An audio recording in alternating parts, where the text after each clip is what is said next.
Psiholozi kažu, reci šta jedeš, reći ću ti ko si. Roditelji kažu da zdravlje na usta ulazi, a medicina se oslanja na usmerenu ishranu u lečenju. Danas se i zvanična i takozvana alternativna medicina slažu u jednom. Uobičajeni način ishrane savremenog čoveka se udaljuje od nekih prirodnih principa, tako da se smatra jednim od glavnih faktora rizika za takozvane civilizacijske bolesti, pre svega oboljenja srca i krvotoka, raznih vrsta kancera, dijabetesa, artritisa i sl. Nesumnjivo je da nam zdravlje veoma zavisi od hrane, a naročito kod lečenja ili rehabilitacije tokom boravka u banjama.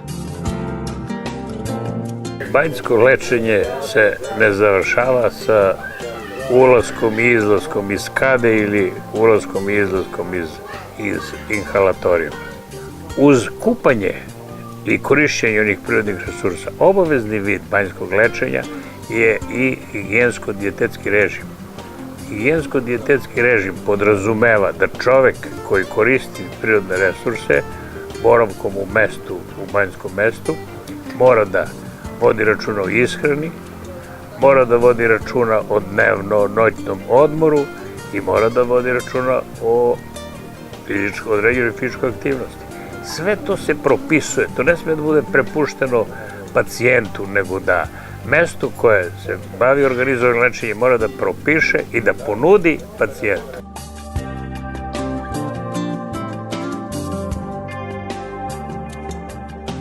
Zdravstveno propisana izbalansirana ishrana uravnotežuje rad ljudskih organa i dovodi ih u lanac funkcionalno ispravnih. Preporučena dijeta nije prevashodno orijentisana na količinu unete hrane, već na zadovoljenje potreba organizma za određenim vrstama namirnica. Higijensko-dijetetski režim podrazumeva da mora da bude i određena ishrana. Čovek dolaskom na banjsko lečenje mora da promeni nešto od svojih životnih navika, jer vrlo verovatno su u nekim stvarima nešto je preusmereno, preterano.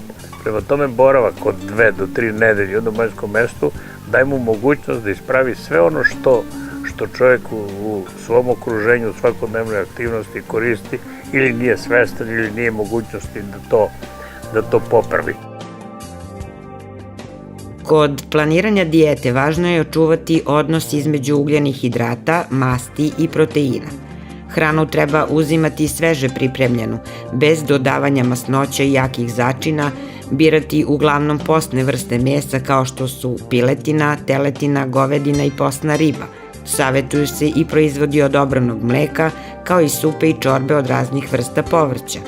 Preporučuje se crni, ražani ili graham hleb, jer sadrže dijetetska vlakna koja sprečavaju nagli pad šećera posle obroka. Izbegavati testenine, kafu i čaj koristiti umereno nezaslađene ili zaslađene veštačkim zaslađivačima, a unos soli takođe mora biti kontrolisan.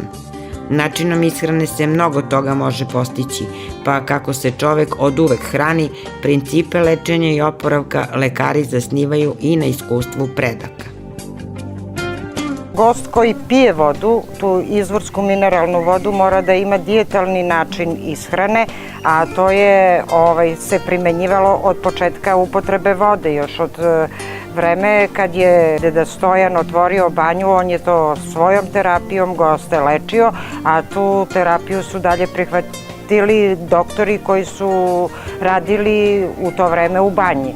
I do dan danas se održalo to na taj način da se prilikom upotrebe vode, mineralne gvozdene vode, mora da drži dijetalna ishrana.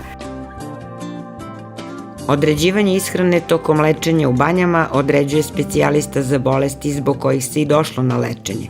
U obzir se uzima i dejstvo voda koje se piju.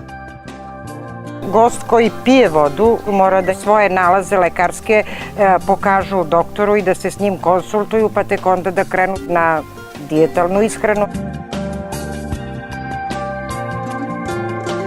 Dijetetski režim tokom lečenja ili rehabilitacije u banjama zavisi od prepisanih terapija i stanja organizma, ali sigurno propisuje da preporučena hrana bude spremljena od zdravih namirnica uzgajanih bez primene hemijskih tretmana. Geografski položaj, blaga klima i čist vazduh prepun ozona karakterišu Sokobanju. Ono što je veoma bitno i čemu se poslednjih godina pridaje veliki značaj jeste nezagađeno plodno zemljište u okolini. Na malim površinama uzgaja se isključivo zdrava hrana bez primene veštačkih preparata.